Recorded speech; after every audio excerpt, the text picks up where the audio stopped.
I think any great story at some point starts as a crazy dream or an almost unachievable goal or long shot plan. I mean, it almost has to. It's got to be something that people are going to pay attention to, on the other side of it. And the goal is for, every episode to be a story like that. And this one is no different. I want to be very clear here. This is not a podcast about racing. But some of the coolest people I know just happen to be some really fast racers and with really cool stories. Our guest today is the first female we've had on the podcast. She's from Australia and just has a really cool story. And against all odds has become one of the greatest off-road female athletes of our generation and of all time. This is One Call with Griff. It's a podcast where we dive into some really cool worlds. People invite us into their worlds. We ask them what their definition of success is, and we examine it so we can try to apply it to our own lives, and so you can apply it to your lives. You give me your attention, I give you a really cool story. This podcast is brought to you by Service 360 Group. We are a home services company based out of Berks County, Pennsylvania. We specialize in HVAC, plumbing, and electric. But I promise you, if you have a problem around your home or business, we can help you out. Give us a call. Without further ado, it's my pleasure to bring in Tayla Jones. Tayla's a really good friend of mine. We met at the racetrack. We've worked together in some spurts over the years, but she has a really cool story, and I'm excited to tell it today. Tayla, thanks for being on the show. What's up, man? Yeah, I'm excited to be here. Stoked to be on the show. The cool thing about your story, you literally come from a different world. To me, Australia has always been this far off land of wonder for me. It's on my bucket list to visit. But your world literally starts there. That is probably one of the coolest parts of your story to me, that, you grew up in a land that hardly resembles the land that I grew up in, and yet our paths still crossed. I think that's really cool.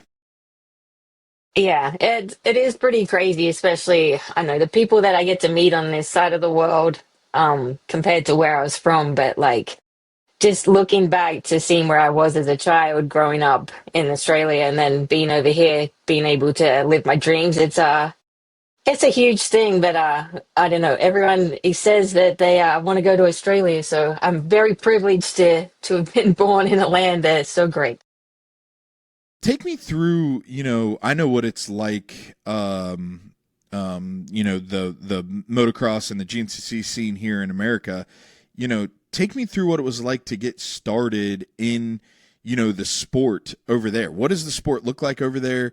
And, when did your journey in motorsports start? Yeah, well, I started really young. I was 3 when I started racing a PW 50. I was just doing flat track at the time, going around in circles, learning how to ride.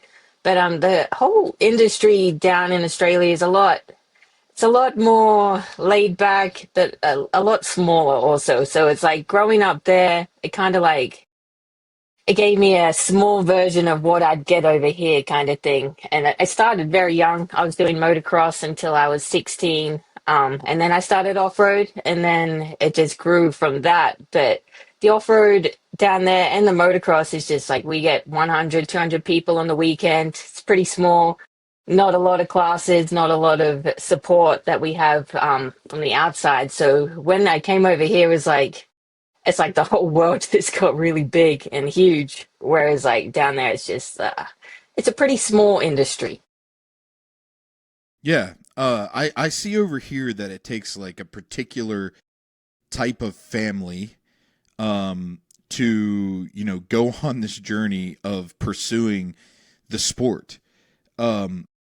Does that kind of resemble your family? Like, what was your family like that, kind of gave you this platform to build a career off of? I definitely think it takes a certain type of family. The racing is pretty much in the blood. I feel like a lot of people, like, you can come from outside the industry into it, but once you're inside of racing at all, I feel like you can't leave racing. So my parents actually grew up racing dirt track cars, just going around in circles. And then when we were little, my brother's partially deaf, so he has a little like he was a little problem balancing. So my parents are like, we're gonna put him on a dirt bike so he can learn how to balance. He's either gonna go straight or he's gonna fall over. And he actually taught him how to balance pretty well. But that started what we were doing. They race cars, but then they got us bikes and the racing was just there. So I feel like if you don't have racing in your blood, it makes it a little bit harder. But once it is in your blood, there's no way you can stop. Hmm.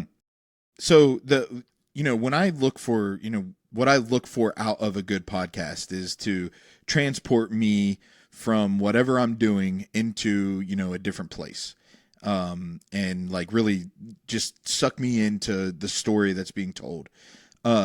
What, like, I just want you to describe Australia for me, the place that you grew up, the terrain that you were training on. And I'd be interested to know how that differs from, I think you told me you're in New York right now, but like, what was that like, and how does it differ from America? Yes, I grew up in Yass, which is just a couple hours south of Sydney. I was on the East Coast. The terrain there is like it's pretty open, rolling hills, not as much dense forestry as we have over here in the States, especially on the East Coast. It's a lot flatter. We don't have the big old mountains and stuff like that, but it's not completely flat and it's not desert like everyone thinks. Like we'll have big rolling green hills with some valleys and rivers and stuff like that. Um, but like my area where I grew up, well, we had like 5 acres. I had a little backyard track in my backyard that we rode around on. But training outside of that was a lot harder. Like over in here in the States, there's so many tracks that you're able to ride and go to all the time. But over there, there's like one here or there that aren't open unless you're going to race on it, and then you have to try and find people to train with. So that was a harder part growing up as compared to what I see here. But like in the area I lived in, we had a lot of people that we raced with, and I was able to go to school with some of them, and I'd catch the bus home and we'd go back to their house and we'd train all afternoon, or they'd come to my place and we'd train there. So we do a lot of stuff like that, but in a different way to the way they do it over here. There's not like training facilities. We don't have kids in homeschool all year like they do over here. Like it's pretty much a normal lifestyle. I went to school, same as every other kid, 5 days a week. I just go racing on the weekends and ride with my friends in the afternoons. So it was a little bit more laid back compared to what I see, at least these days, in the States of racing, which I don't know, looking back now, I really appreciated my childhood of racing. It wasn't serious, it wasn't pressured, I wasn't forced to go racing at any point. I didn't need to make this a career. It's just I was able to do it. My parents enjoyed it. They liked the racing side, and they supported me to do it. So that was really cool of them. So I believe this is where you had just won your first, true motocross championship. And then you were starting that transition into off road, and your first 6 days appearance was at age 16. Walk us through that a little bit, and what circumstances led to you getting the call to go to 6 days. Yeah, honestly, it was the most wild experience of my life. I'd only done like a couple off roads here and there, and they were only cross countries at that point, so I hadn't even done a real enduro. And like an enduro is like it's time cards, so you start the day on a certain time, and you have to be at each section by a certain time. And in that section, you have to do a little race, like a little sprint test. And so that test there is your time, and then those times add up over the day. And then you also have to stay on time so you don't lose time. It's a lot going into it, and for me as a 16-year-old, I had no idea. I hadn't even really heard of enduro before. Like I hadn't even heard of the 6 days. Like that year going into it, that was the first time I'd heard what an international 6 days was, and that is pretty insane. Just just moto people in general, just don't understand the level that is. How Like it, big it is. Yeah. yeah, it is like it's literally the Olympics of off road. Every country sends a rider of 10 people. We all get there to represent our countries to race each other, and then the best country comes out on top. So it's literally the Olympics, and but I had no idea, and it's just 6 days of doing enduros on in a different country on the other side of the world. So yeah, for me as a 16-year-old, I was thrown in the deep end pretty good. I One would of the say. one of the girls, she ended up breaking both of her legs. She was on the team, she was ready to go. I think we had 5 weeks from the time she did that until they were leaving to go to the 6 days. And that year is going to be in Germany. So I don't know how it really came about. One of the other teammates, she gave the head a call and said, Tayla might be interested. We can give her a call up and see how that goes. But honestly, for me, it's like there's no way. But then my dad's in the background. He's like, "Well, this might be your only chance, so off you go." So at that point, I was 16, no idea what I was doing. My dad's like, "Go off to Germany and have fun and see what happens." So you And went to then Germany by yourself to represent your company or country, uh, less than a year after transitioning from moto to off road.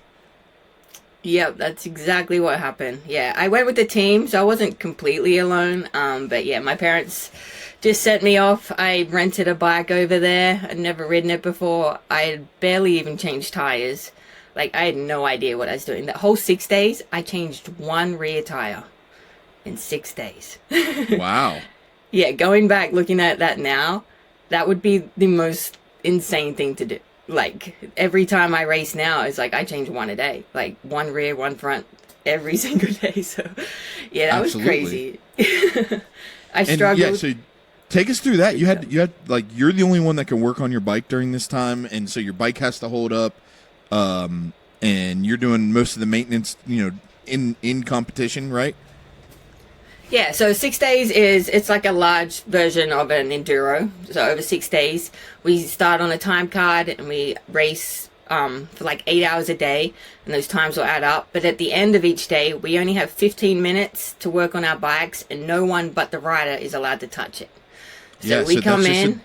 different angle, or another like thing that makes this event so unique is that you are everything. You're the rider, you're the mechanic, you're your timekeeper, timing and scoring. So Yeah, that's a it lot is. to, yeah, It's crazy how much goes into it. Even like an outsider today, like if you try and explain it, there's no way you'd understand unless you like showed up and seen this event. But like as a kid going into it, I was just awestruck and had no idea what I was doing. I ended up airing out on day 4, but back then they allowed restart, so I restarted day 5. Ended up finishing the event, but it was, I don't know. It was kind of, yeah, what gave me my off-road career for sure. It started it, but it also nearly ended it with how hard and crazy and insane that was. Just, I was not ready. Do you remember what y'all finished that year? We actually ended up third. We made the podium. We got third in the world. I was pretty pumped on that. But Australia, they're normally the big dogs, right? Yeah, we have a really good team, which is weird because we're such a, well, not small country, but a small nation, I would say. A lot less people, a lot less riders, but our team is actually very, very strong against the rest of the world, which is really cool to see. We actually won 6 years straight in a row, and I won 2 of those outright, so I was, yeah, those were some good years. That's a big deal, yeah. And you're a big deal. I mean, essentially, you were a high scorer at the Olympics, so I think it's pretty safe to say that for 2 years you were the fastest female off-road dirt bike rider on the planet.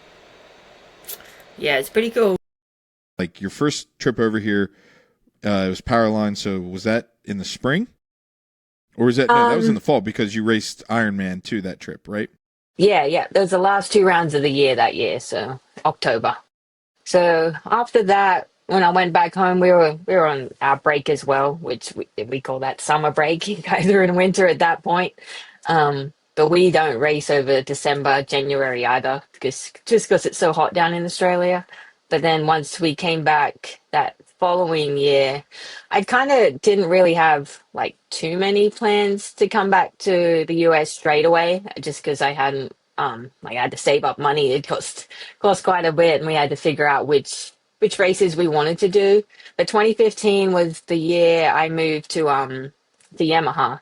It was my first year as a factory rider in Australia racing for a team. So that year was a big change for me, just in all kind of aspects. So I think racing over in the US was just kind of like it'll come when it comes during the year. It wasn't like the whole plan, just because I was still trying to figure out my new team, new bike, and everything like that.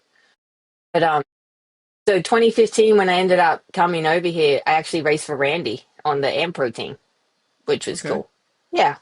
So I did that in 2015 and 2016. I got to ride their bikes. I was going to ask you that, like, what was the connection to the States, or what kind of networking were you able to do, like, in those first couple trips to, measure the feasibility of this whole thing, or was your team in Australia going to provide you support over here? Yeah, so the first year was the hardest, because I had to we bought a bike. So I flew in to Atlanta. We ended up going to, I think it was Highland Park. It's like a KTM dealership. We ended up buying a bike. And then my dad and I just rented a van and drove around the country. We drove from Atlanta all the way up the power line and then Indiana.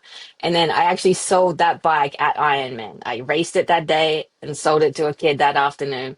And then we flew home. So that Nice. yeah, that trip was wild. After that, it became a little more, I don't know, a little more set, I guess. So in Yeah, regimented. 2015, yeah, like already ready to go. It's not like us just showing up and figuring it out. Like even that first year, like we didn't have a big tank or nothing. We didn't have any way to do a pit stop. So Powerline, my first one, I ran out of fuel. Like I ran out of gas on my last lap because I had no idea. I didn't need a big tank or anything like that. Yeah. And no one else was doing a pit stop, so why would I stop? So, yeah, that was crazy. So after that, we learned.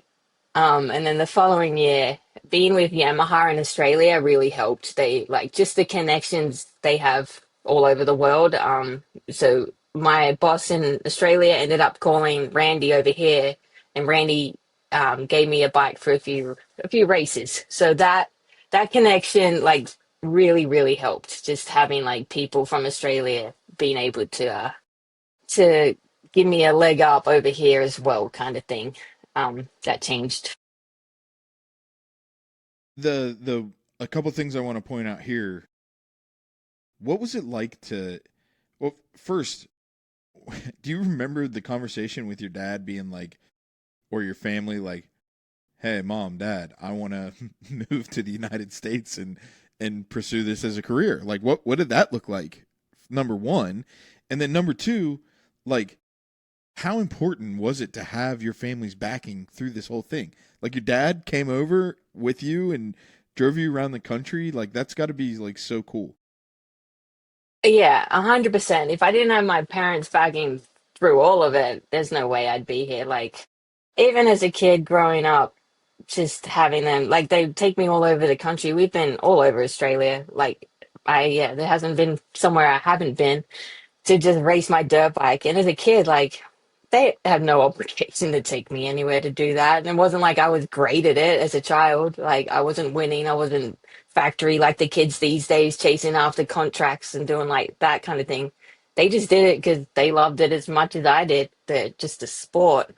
And I think when I finally became factory and had a mechanic and stuff like that, it kind of took away from the family side of it a little bit, and it kind of sucked, especially for my dad, just because like he did everything for me. He chased me around the country. He worked on my bikes every weekend, and then to go from that to having nothing kind of made it a lot harder. But like the support was never not there. They just loved racing as much as I did. That they enjoyed me um, seeing the successes just because of how much hard work they had put in to get us there. And it's not because they wanted me to make money from it, it's just because we like to do it and they knew how much I like to do it. So I think parents' support with that side of things really has made me get to the point I'm at now and appreciate it a lot more instead of just being given it um and not having I guess like the respect for the work that we do as well. Like some of the parents just scream at their kids, but it's like you have no idea how much work that kid's doing to get there. I think my Yeah. parents seen how much like if I'm working, they appreciate and respect the work I do too. They don't just like, okay, do more. So I think that was really cool. And then yeah, just moving over here, like to have my dad's support, like to come that first year. And when I moved full time, he ended up coming with me for 2 months just to get me set up, like get me my van, get me my house where we are going to stay. Like he ended up doing that with me as well. It's just like without that, it's like I would have been completely lost. Like I needed that kind of family like settlement.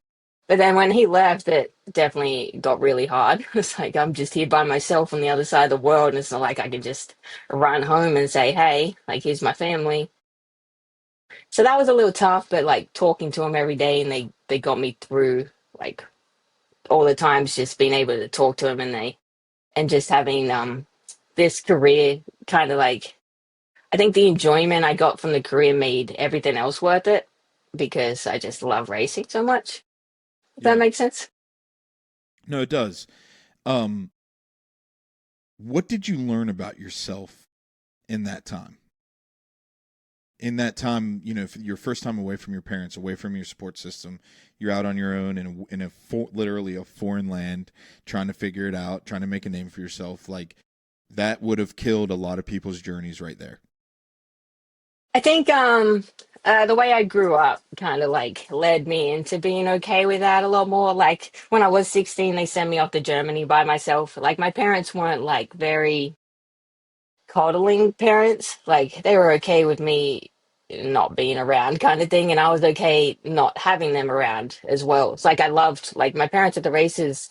I loved having it, but it's not like it wasn't a it's like I knew they were there even when they weren't kind of there, if that makes sense. So like once I turned 16, 17, I was able to drive by myself. I did a lot of traveling just around Australia going to races that my parents just because they were working they weren't able to go to. So I think that kind of led into me being able to go overseas and be okay. But I think it's just the hardest part was just how far away I was.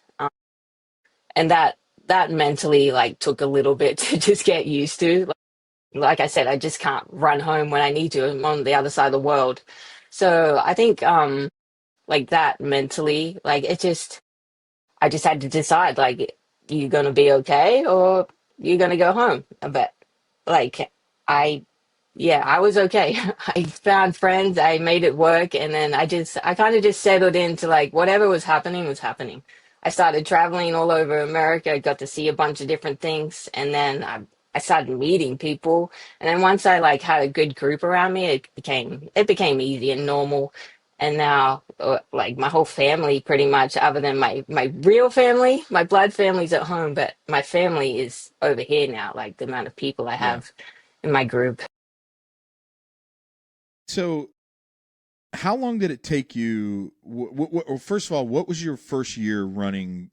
You know, it probably was Florida to Ironman, or maybe Big Book to Ironman. I don't really know. I'm not a super huge history guy here, but like, what was the first full season for you? Yeah, first full season was in 2017. So that was my first year I started racing for Husky. I got signed by the KR4 team, which honestly, that story is even wilder than the rest of my story. If you want to know that, but Yeah, yeah. let's go. Let's go into it. Why not? Let's do it. So, so yeah, 2016, I got a call. It was probably like November or something. It was like super late in the year. So I was like already set for my next year of racing in Australia, doing what I was doing. Hadn't even thought about it. But then KR4 ended up calling me. So they're the Husqvarna support team over here at the time. And I didn't really know who they were at all. They were just a support team, but Tim Wygant was the Husky boss at that point, and he put in a good word and ended up getting me this ride. The crazy part of this story is I got this ride because Allie Spurgeon, who is now my wife, was racing for this team. She ended up breaking her leg midway through that year, and they needed a new rider, and that new rider was me. So they called me up, and 10 years later, here I am, married to the girl that lost the ride because she broke her leg. The fill-in rider. Wow, no, Yeah, I never knew that story. That's cool. yeah, That's very cool. it's craziness. And now we're kind of getting into like your success here because you came over your first full season, you end up winning the championship.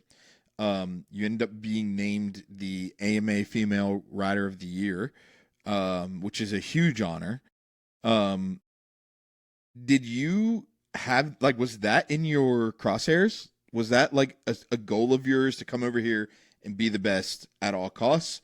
Did it happen because like you were having fun and like you were just living the dream, you were doing what you loved? Like what was that? Was there like a time that you had to lock in and realize that this is all attainable as long as I do the work, or did it just kind of happen? Honestly, that first year, it just kind of happened. Like I'd moved over here, I wasn't expecting anything. I hadn't raced 90% of the GNCCs on the circuit. I think I'd done Ironman a couple times and a couple others, but that's all I'd done. I didn't know what any of the races were like, and at that point, like I was still learning how to do off road in general. So moving Yeah. over here, it was kind of like it was a lot more. I think it was because of how relaxed and how un unpressured I was, made that first year as good as it was. Honestly, just like I had no expectations, and no one had any expectations for me. No one barely knew who I was. My team just just gave me a bike and said, "Off you go," and we see how it ends up. And then after the first two rounds, I think they realized, and then it kind of like realized for me too. It's like, oh shit, like we are actually pretty good at this, and maybe we could make it happen. And then I think I ended up going nine straight that year, and then I tore my ACL in the middle of after nine. So it was like it was it was a great year. I won nine straight, and I won a championship, and then I tore my ACL. Um, but then I kind of like just left it. I just left that leg as it was and didn't bother to fix it that year because I was like I was living on such a high, and it was a great year because I ended up so I won the GNCC that year. I won the National Enduro, I won the Sprint Enduro, and I won the 6 day outright. So I think that's what added up to me being the AMA Rider of the Year, was all of it put together. But it was just like such a high of like I was just here riding my dirt bike, having a great time. I didn't care about anything. Living the Not even dream. Yeah. yeah, not even my leg that's got torn. Just I was just yeah, having a great time. And then after that, the pressure started coming like year after year, To more and repeat. more. Yeah. Yeah, it became harder, but that first year was definitely one of the most fun, just on the racing side of things, just because I was so new to it and so inexperienced. I was just there for the ride. I don't want to let that drift. And I don't want to discount what you just said. In your first year competing full time in America, you won the GNCC title, you won the Enduro title, you won the Sprint Enduro title, and you won the overall at the ISDE. Did I miss anything there? That's it. So that's, if I'm not mistaken, every major American championship, at least on the East Coast. We're not talking about the West Coast desert stuff or, Hare and Hound or whatever, but every major title in the United States and the global honor of being the top overall female at the ISDE. That is a mammoth year, and you don't luck into that, right? So your system was working, and all of these things came, to me it sounds like, without you even expecting it. I don't want to say that you didn't want it. Obviously you wanted it, but like it was just a combination of support. It was a combination of, passion and doing what you love. Like what all led to that. Did I miss anything there? Yeah, I think it's just like everything building over the years. It's just like the amount of work I had put in just all added up. And it's not like I came into that year like, okay, I've worked so hard. This is the year I'm gonna be the best. I'm gonna win everything. It's just it just all fell into place kind of thing. Like there was nothing I was doing during the weeks that was hurting me on the weekends, but then like the weekends were going so well that like like I just didn't change. Like I just went with the flow kind of thing. I wasn't like pushing myself to do anything serious. Like this is what I have to do to be the best on the weekend. I just went like whatever was happening was happening. And at that point, like I was still figuring out America and what I was doing with myself. Like I didn't like know most of the country or the people and like what I was doing. So it's just like I just did what I was told and showed up at a race and hope for the best. I just went and raced. Yeah. And then this kind of like is a nod to our first episodes with Johnny Gallagher, who said he raced without an ACL for like 20 years or something insane like that. But you wrapped up those 3 championships without an ACL. Yep, still don't have one in that leg. So we're going on 10 years without an ACL racing professionally off road. I mean, that's becoming a theme here. Yeah. That's crazy. That's absolutely crazy to me. 2017, your first season was the big year. You won every single championship that there is to win. And you were the AMA Female Off-Road Rider of the Year. You were able to do it again in 18 and again in 19. What's really the difference between, take me through the difference between those 3 championships. You said that 2017 was awesome. There was no pressure. But then the pressure started to build up in 18 and 19. Yeah, so 17 was, my first year, so no one expected anything. No one really knew who I was at that point. So it was just a fun year of doing the races and learning, pretty much. I learned the team, got to meet new people, learn the country and that kind of thing. So it was kind of like everything was so new and so much fun. It was just like a relaxing kind of year, and it just all worked out. Like 17 was like the best year of my life, pretty much. And then going into 18, it's just like I just had this amazing year. Like I want to do it again. Like why would you not want to do that again? Like it was the best. So it's like, but that pressure there, it was just like it doesn't just happen that easy. Like the year before, it like all worked out, but it's just not like you can't just choose that. So that year is like kind of that pressure. It's just like I was wanting it to be as good as the year before, but it wasn't like everything the same. So because of the pressure behind it, like people expected me to come to the races and win just because that's what I did. I just showed that. But so that year got a little harder, but then 19 was probably the hardest year just because 18 I won again. So it's like, okay, well, you just showed that you can do it again. So keep going. Keep going. Yeah. Like if you just did it 2 years in a row, go on 3. No one can beat you at that point. But like the amount of girls coming up and all of the other things happening on the backside, like it's not just me out there racing my dirt bike. There's so many other things. And then, the pressure of that, it just like it got to a point like 19, I still ended up winning my titles, but it's just, it wasn't as fun. I was there to win and only to win, not just to race my dirt bike, which is, I think that part was missing. And then going on to 2020, it just like compounded and fully spiraled. So like 19, I still ended up winning the title. So I was happy. Of course I was. I still had my ride going into next year. But like 2020, it's just like, it was such a tough year. Just mentally, I was drained. Like it was so much pressure over the last 3 years doing this back to back to back. And then at that point, like just more outside external forces were adding onto it, just things happening. I wonder what those were. Yeah, life, man, it really adds up. But like, being an Aussie, I had I love going to the 6 days, but in that time my visa ended up getting, I didn't get pulled back. I was applying for my green card, which I was accepted for, but my green card got lost in the mail.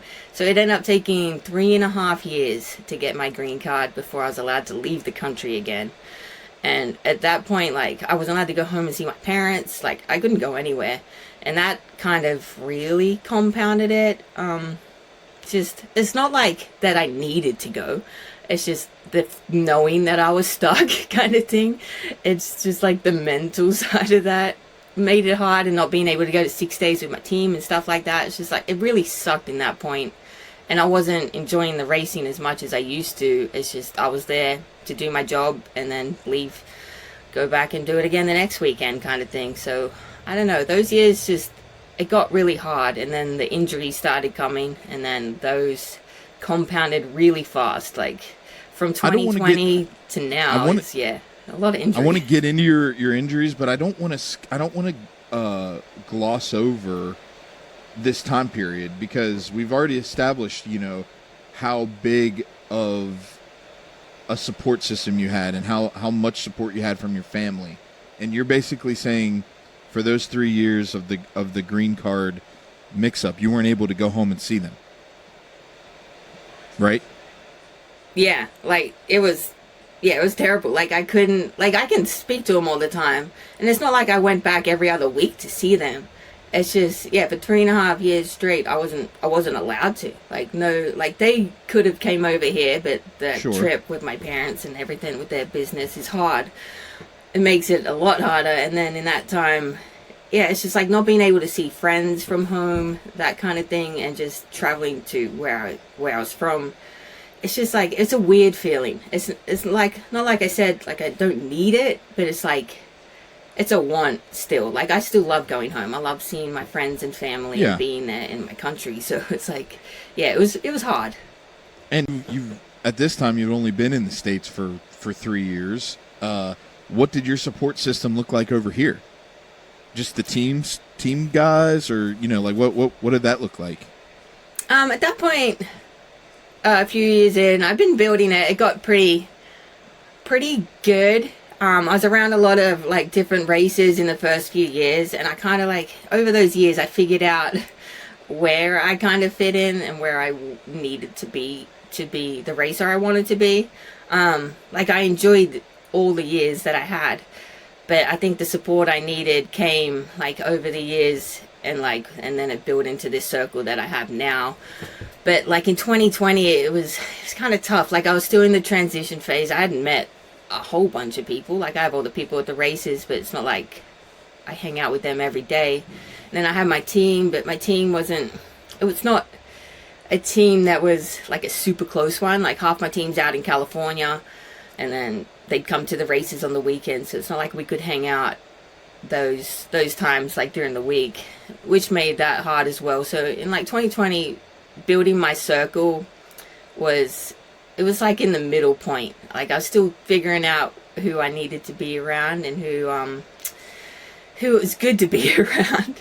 And then just having the support on the back end, like the people that can give me the lift up when I need it, kind of thing, not just there when I'm doing great, because it's hard to figure out who you need when you're winning every weekend, because you're winning. Like, those people around you must be good because you just want to race, but when you're not winning and those people, you see the true colors, then it really figures itself out. Yeah, and again, I can imagine what kind of, you know, uncertain time you were in during this stretch here. You had the uncertainty of the green card, when that was going to resolve itself. You're still trying to get yourself established with a network over here, and just uncertainty, I think, is how I would define that time period for you. On top of that, though, you were dealing with some pretty serious injuries, you know, at the back end of that stretch. Take me through those. Yeah, it's kind of weird, because so 2019 I ended up shattering my hand, and I got, like, plates in every one of these fingers. So I did a good job of that, but that was, like, middle of the year. I was able to come back and keep racing, which was good. I ended up still winning that title, but that kind of kicked off, like, an injury streak, I guess, for me, because every year after that I've had injury after injury, and I'm not sure if it started because of the burnout, or, like, where I was mentally, or, like, how it got to that point. So like 2020, I had a knee reconstruction and a broken hand. 2021, I broke my elbow. And like it just keeps going on. I broke my 2022 ended up breaking my neck, and at that point I think it got to is like, why, like what are we doing? Why am I doing this? The injuries are still coming. I'm not enjoying it as much. And then I broke my neck, and it's like, this could have ended my life right here. It's like, I need to figure out why I'm doing this again. Otherwise, it's not worth it. Like, I can't be out there putting my life on the line if I don't know why. So, you said that so casually. You broke your neck racing a dirt bike. Or this was a practice crash, right? Because it was in January? Yeah, so it's New Year's Eve. December 31st, I was just training down in Texas, and ended up, I lost my brakes on a jump and just sent me to the moon. But I broke more, like, actually, when I crashed, I got up, I was winded. I ended up puncturing my lungs. I broke my leg, broke my arm, split my face open, and broke my neck. But at that point, I was laying on the ground, I was winded, and I got up, and I could see my arm was broken, like it was all wobbly. So I got up and told my coach, I was like, hey, look, it's broken. And then he's like freaking out because everything else, like I have blood all over me and everything. And I'm like, it's okay. I'll just drive myself to the hospital and meet Allie. It didn't work like that, that's for sure. Allie ended up coming to get me. She did end up driving me to hospital though. We didn't take an ambulance. And then when we got there, it turned to panic. Yeah, they figured out my neck was broken and was very close to my artery.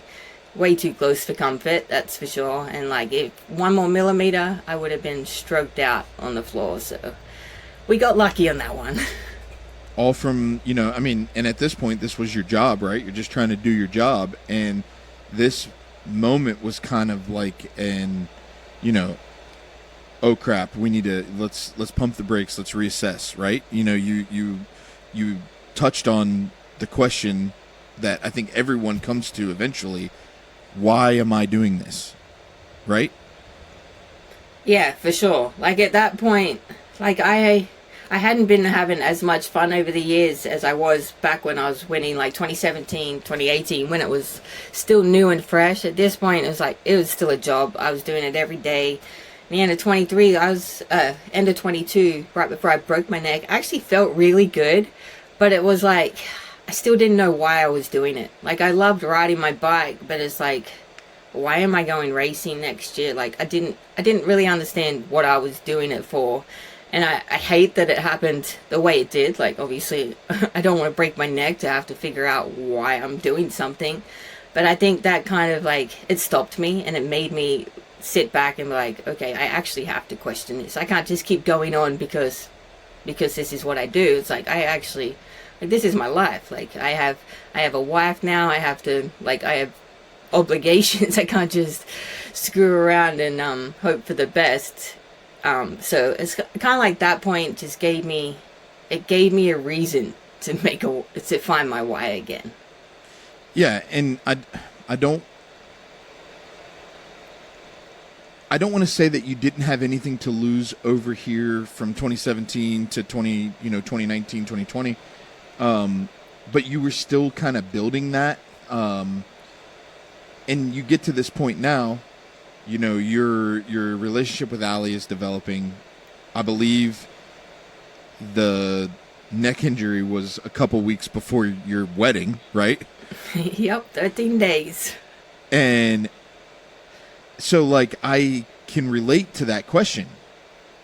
Before, I mean, as we grow and we get established and we build families and we develop these things that we don't want to lose, it brings up those questions that kind of define where we go moving forward. And this one is the, what I'm getting from riding, which just so happens to be my career, worth what I'm risking moving forward. And I think that's the decision you were faced with here, right?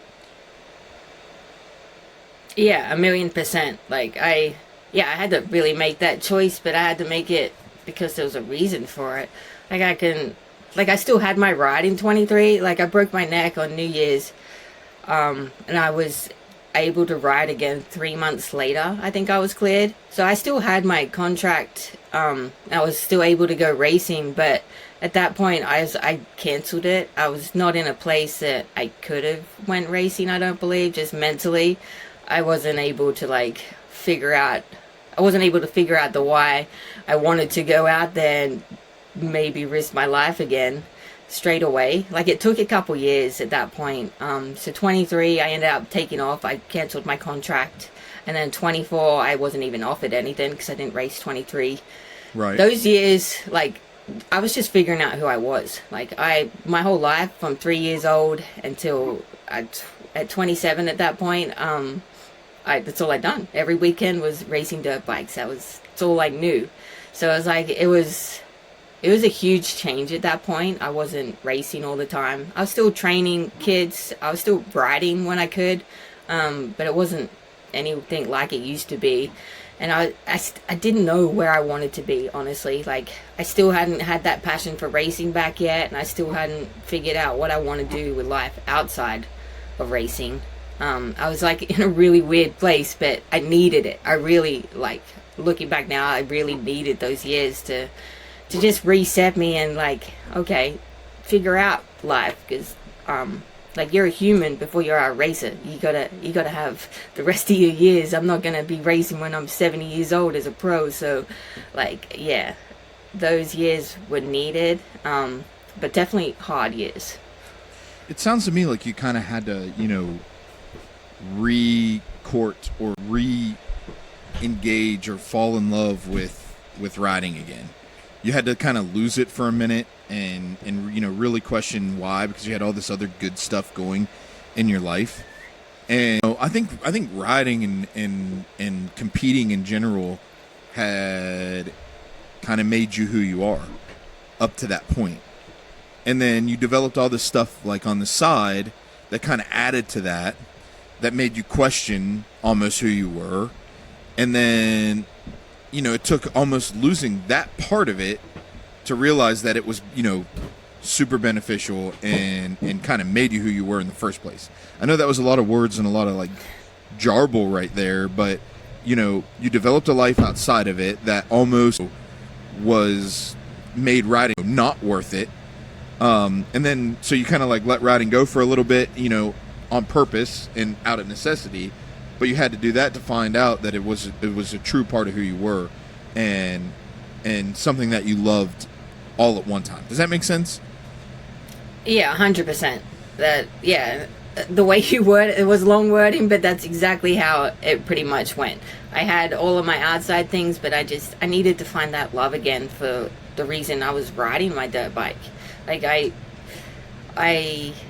it took a minute, but over those 23 and 24, those years, it's just like being able to coach kids and sit back and like watch the other racers race. I think it's just like, it kind of brought it back in a way. It's like, I don't want to go out there and race. I just want to go out there and be the best, which is a weird thing. Like racing, you got to race to be the best, but it's just like the skills in the backside of riding the dirt bike, I fell in love with again.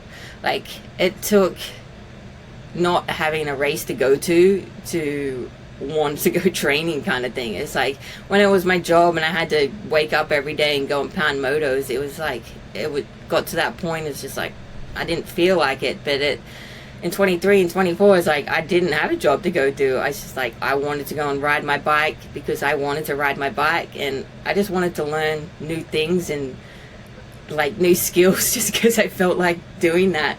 And I think that kind of brought the passion back right there. Just like wanting to learn those new skills and be better as a rider kind of like showed me, it's like, whoa, like you can take this into a race now or something like that. And it's not because I wanted to go and win. It's just like I wanted to use those skills. I wanted to see how it worked out kind of thing. It's like I wanted to learn.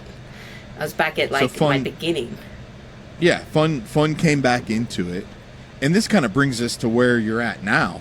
I mean, you are almost a different person in a different point in her life. You have a family, and you're having fun again, right?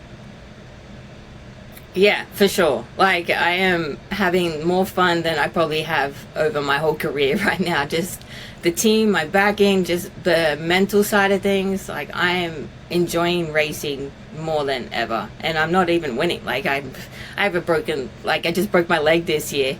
I won one, got one podium before that. But I've had a great year. Like, I've hung out with the best team in the paddock. I have the best bike and I get to ride it whenever I want, and I'm just happy about all of it. Whether I win races or not, I'm stoked right now. Talk about the team for a minute, and like was coming back always on the table? Like, how did all this come together? How did this relationship with Phoenix start, and what's ahead of it, right? Yeah, so honestly, I had no plans of coming back. 24, I was doing some training skills, and I decided I'd race one of the races. I ended up racing Mason-Dixon, and I ended up on the podium, straight off the couch. Well, kind of off the couch. I hadn't done a single race since 23, so it was like, I don't know, it was cool to just be back at the races, but it's still like, it wasn't something I was planning to do again, like full time. I just wanted to do the races I felt like doing because I loved racing again. But after Mason-Dixon, I ended up on the podium. We sat down. Well, I had a chat with one of the other teams, and I wasn't like gonna go there. I just like the fact that someone thought about me for a ride again was just like, it kind of put it into my head, and I was like, okay, like maybe I could do this full time again. I don't know. And I wasn't at the point like, no, I don't like it. It's like, because I was really enjoying racing, so, but I did not want to go back to where I was. Like, that was like the crucial thing for me, is like I wasn't happy where I was, and there was no way I could go back to that situation again. So it's like, when Phoenix came along, and David, the whole team, it was like the most perfect fit possible with a team that I loved already. I knew them from outside the team, and I knew that I would enjoy being in that environment, and I think that kind of sealed the deal. If it wasn't for the Phoenix team, I don't believe I would be racing full time. I think I'd be racing here and there, but just the environment and the enjoyment they bring me is probably the biggest thing to keep me racing right now. And it's kind of opened up some doors for you, if I understand, because tell us a little bit about where you're at right now. Yeah, so Phoenix is obviously a off-road team, but it's also a motocross supercross team, which is super cool. David's got it. He's in everything: supercross, motocross, off-road. Yeah. I love that. Quad, professional, ATV motocross. He's all over the place.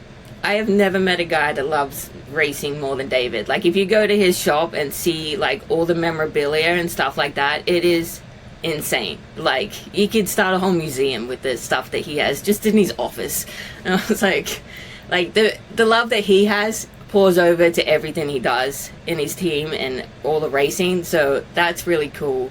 But yeah, having the opportunity now, because he has everything in the industry, I could go and race supercross if I really felt like it, but no, he's allowing me to do the last 3 rounds of the WMX, so Unadilla, Budds Creek, and Ironman, and I'm like over the moon. Like, I have never raced a WMX before. I've done like motos, I've done Lorettas, but yeah, like, this is like a dream come true. Honestly, I'm with a factory team at a pro motocross. Like, yeah, 15-year-old Tayla would be like, you're joking, right? There's no way in hell. But like, here we are. Yeah, it's really cool. I was going to say, it's kind of like a full circle moment. You know, you started as a young rider in Australia, racing motocross. You transitioned and really made your mark in the off-road scene. And now, I'm not saying you're at the end of your career, but you're not going to be competing week in and week out, for and chasing the GNCCs kind of like you used to be. But here you are, and you're getting to check another item off the bucket list, and you're going to run the last 3 WMXs, which is arguably the biggest stage for a woman to compete in the world, you know, in motocross, right? Yeah, 100%. Especially with the way it is right now, like the WMX has been building and getting huge, and the coverage that they're getting, like the stage is being built to be the best in the world. And the riders that are there are really great. Like there's a bunch of Aussies over here racing it, and all the Americans and some Europeans. So like this is the stage right now, and it's gonna keep growing over the years. But it is the biggest stage for all the women to race. And that kind of transition, this is, I can't believe I haven't got to this yet, but what has it been like in, you know, coming up in like a male dominant industry and like being able to carve your place in it? What has that been like? And talk about that for a little bit, you know, coming up and having the success that you've had as a female in a male dominant industry. Yeah, it's definitely been tough. Like my whole life, pretty much. Races have always been men, and that's who people want to support. The pros are the guys out there doing the 3 hours. So it's kind of like the morning race. When I first moved over, we were just seen as still amateurs at that point. And then like over the years, it has grown and grown and grown. Like from the first time I got here, I think there was maybe 2 girls on a factory team. And then we had like 5 races on the WXC. And now we have 20 races on the WXC and 7 people under a factory tent. So like the change and the growth of women's sport has been huge, but it's still very second fiddle to men's racing. That's for sure. Like in every aspect, but I don't know, I feel it's growing. It's growing really big over just the years that I've been here, the 10 years. It has doubled in size, and I know it's going to keep on growing, which is really cool to see, but it's kind of like just trying to get the respect from everyone on the outside, because we do work as hard as the guys. We put in as much hours as they do. We go to the gym, we ride our bikes, we spend the money, all of the things that they're doing. Yeah, like obviously there's going to be a little bit of comparison on our speed, just because like they're like, well, why aren't you as fast? But still women's biology is going to be different, and make it hard that way. But the growth, I think that people are seeing and respecting that we are actual athletes as well, putting in the work, and that's showing on the back end with the support that we're getting. And now with WMX, hopefully that continues to grow and more girls get factory rides, be able to do this as a job, and then that'll show the next generation that they can do it too, and that's the way we'll grow. Do you feel any ownership in that? Because you should. Like, you realize that you are a big builder of what women's racing is now. Yeah, I hope so. Yeah, I put in a lot of work to try to bring the women's sport up and just promote and do what I can, but also working with the next generation to show that this is something you're able to do and make it a job. And showing that, I think, is the biggest part, and I believe that I've done that to a point that's helped grow the sport, which is really cool to see, because obviously coming over here, it's not something you plan to do. I just come to race. But I think the backside, it's the part that makes us racers as well, I think, because it's a community more than it is just going racing on a weekend. Yeah, and it's probably like a compliment to the career you've built. While building your career, you've also built or helped build another industry, which is women's racing in America and the world. We're getting towards the end of the show here. I want to end on 2 notes, really. The whole show is built on studying people's success and having them invite me into their world. And you've done some remarkable things, and you will continue to do, these remarkable things. But I'm interested to know what your definition of success is. And we've kind of like talked about that on and off throughout the show, but what is your definition of success, and maybe how has it differed, throughout your career? Yeah, it's definitely changed throughout my career. I think everyone's success path changes as they get older and wiser. At least I hope so. Yeah. But success right now, like back in the day, yeah, winning races, that's success. Like I wanted championships, and that's what I would have counted. If I didn't win, then not successful. But at this point in my life, the only thing that I truly see as successful is the happiness that we're living in. Honestly, like I have a life that I would not trade for anything in the world. I'm definitely not a millionaire. I struggle with like getting to the next races, but you know, like this life, the happiness, this it is the success that I enjoy. Like I would not choose anything else. I'm the richest person possible, I believe.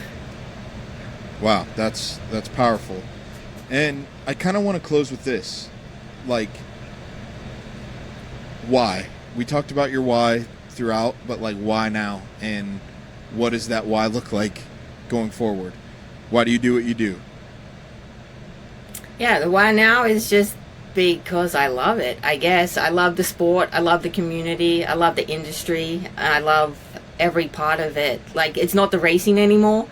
Like I do love racing, I do love winning, but it's everything outside of that is now my why. I get to show up and be with my family at the races, the family that I've built over here, all of the people that I love and enjoy, but also like seeing the younger generation, being able to support them, bring them up, give them fist pumps on the line just to make them stoked. It's all the backside of the things is what has made it.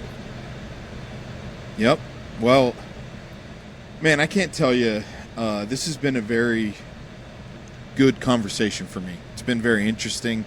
I've enjoyed having you on. You have a very impressive career. 6-time ISDE participant, 2 of those being the top performer, a 3-time GNCC champion, and the 2017 AMA Female Rider of the Year. It's been an honor to have you on the show. Is there anything else that you'd like to add? Just enjoy life, man. It's too good to not.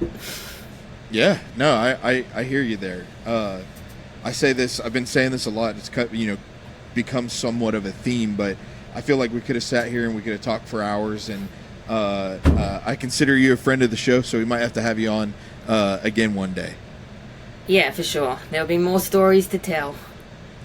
Well, we do appreciate it. This has been One Call with Griff. We call some interesting people up that I know. We talk to them about their life, their success, and how they built the world that they're living in right now. I haven't taken an opportunity to ask this, so I will. Follow us, like our stuff. We're on YouTube, we're on Apple, and we're on Spotify. So share it up. We want to share these interesting people with the world. This has been Tayla Jones. My name is Griff Cotter. Thank you for listening.